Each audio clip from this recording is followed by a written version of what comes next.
देवदेवेश्वर संस्थान अंतर्गत सारसबाग मंदिरातील श्री सिद्धिविनायक देवतेचा वार्षिक महोत्सव गुरुवार 30 जानेवारी ते सोमवार 3 फेब्रुवारी या कालावधीत होणार आहे। या महोत्सवात श्रीमंत नानासाहेब पेशवे धार्मिक, आध्यात्मिक आणि सामाजिक पुरस्कार प्रदान करण्यात येणार आहेत। यंदाचा पुरस्कार परमपूज्य भागवताचार्य शरद शास्त्री जोशी आणि स्वानंद पुंड यांना प्रदान करण्यात येणार आहेत। हा पुरस्कार रविवार 2 फेब्रुवारी रोजी सायंकाळी 6 वाजता सारसबागेच्या श्री सिद्धिविनायक मंदिराच्या प्रांगणात होणार आहे, अशी माहिती श्री देवदेवेश्वर संस्थानचे प्रमुख विश्वस्त रमेश भागवत यांनी पत्रकार परिषदेत दिली। यावेळी संस्थानचे विश्वस्त सुधीर पंडित, पुष्कर पेशवा, जगन्नाथ लडकत, आशिष कुलकर्णी उपस्थित होते। पुरस्कार समारंभाच्या अध्यक्षा डॉक्टर कल्याणीताई नामजोशी यांच्या हस्ते पुरस्कार प्रदान करण्यात येणार आहेत। गुरुवार 30 जानेवारी रोजी सकाळी 8 वाजता महिलांचे सामुदायिक श्री ब्राह्मणस्पती सुप्त पठण होणार आहे। सायंकाळी 6 वाजता डॉक्टर शिल्पा थोरात यांचे आयुर्वेद आणि आयुष्यमान या विषयावर व्याख्यान होणार आहे, तर रात्री 8 वाजता उपेंद्र भट यांचे शास्त्रीय गायन होणार आहे।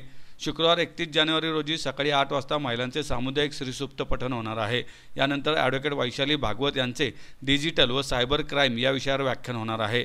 यावेळी परिमंडल 2च्या पोलीस उपायुक्त स्मार्तना पाटील उपस्थित राहणार आहेत।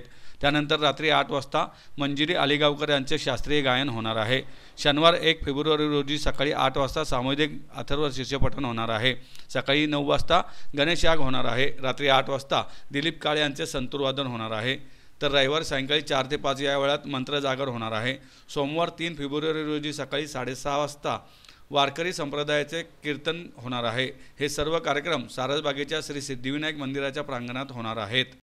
सारसबाग मंदिर, दशभुजा मंदिर आणि रमणा मंदिर या ठिकाणी 30 तारखेपासून 2 तारखेपर्यंत मागी उत्सवाचे नियोजन करण्यात आलेलं आहे। या उत्सवाच्या ह्याच्यात प्रामुख्याने 2 तारखेला श्रीमंत नानासाहेब पेशवे धार्मिक व आध्यात्मिक पुरस्कार देणार आहोत आणि वेदपठण आणि इतर सर्व कार्यक्रमांचं दररोज आम्ही त्याचं निवेदनही याला पेपरला देऊ, असे असंख्य कार्यक्रम आम्ही तिथं नियोजित केलेले आहेत। त्यातले प्रामुख्याने 2 कार्यक्रम आम्ही उपेंद्र भट यांचं गाणं होणार आहे, मंजिरी आलेगावकर यांचंही गायन सेवा होणार आहे, दिलीप काळे हे संतूर वादन होणार आहे, त्याच्यावर वैशाली भागवत यांचं सायबर क्राईम या विषयावरती त्यांचं भाषण होणार आहे आणि डॉक्टर थोरात यांचं आयुर्वेद व जीवनशैली या विषयावर भाषण होणार आहे।